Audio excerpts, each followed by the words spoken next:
छोटे से गांव शिवपुर में रामू नाम का एक गरीब ईमानदार युवक रहता था। उसके माता पिता का निधन बचपन में ही हो गया था। अकेला होने के कारण उसका कोई सहारा नहीं था।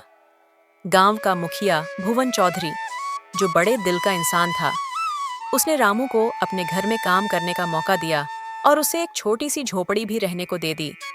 भुवन चौधरी को रामू पर अपने बेटे जैसा भरोसा था, लेकिन चौधरी का असली बेटा राघव बिल्कुल अपने बाप के उलट था।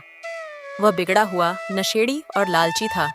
एक दिन चौधरी ने रामू से कहा, बेटा रामू, अब तुम्हें घर बसाना चाहिए। अगर तुम्हारी शादी हो जाएगी तो तुम्हारा जीवन आसान हो जाएगा। पत्नी आएगी तो तुम्हारा अकेलापन भी दूर होगा और मैं भी निश्चिंत हो जाऊंगा। रामू ने विनम्रता से कहा, मालिक, आप ही मेरे पिता समान हैं। आपके बिना मैं कुछ भी नहीं हूँ।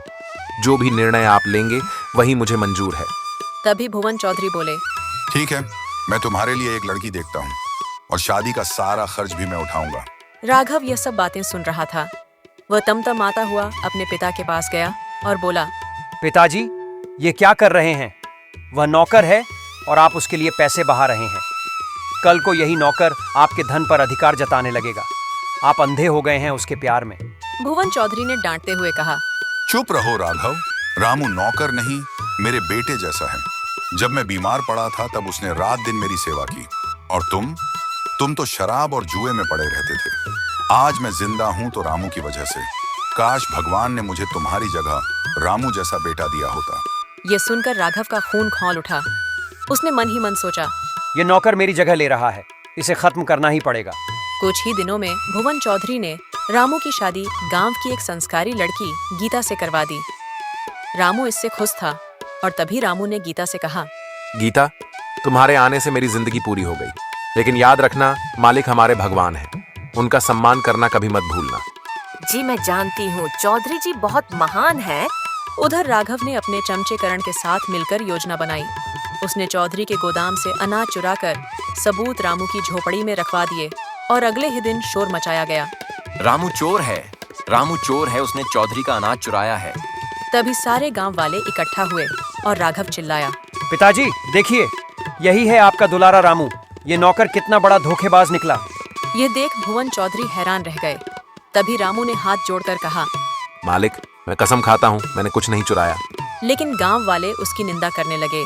रामू और गीता गांव छोड़ने की सोच ही रहे थे कि पास के कस्बे के एक अमीर सेठ गोपीनाथ और उनकी पत्नी लक्ष्मी ने मदद का हाथ बढ़ाया। उन्हें रामू की सच्चाई पता था।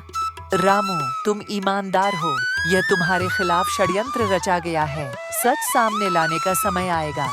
रामू ने उनकी बात मानी और धैर्य रखा। कुछ दिनों बाद करण नशे में धुत होकर अपनी गलती उगल बैठा। असल में चोरी राघव ने करवाई थी।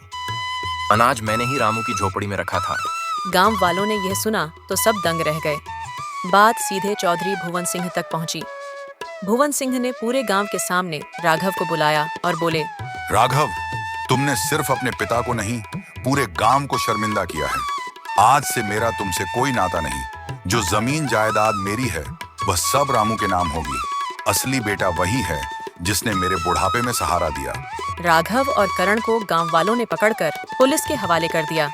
तभी रामू ने मालिक के पैर पकड़कर कहा, मालिक, यह सब आपकी दया और विश्वास का फल है।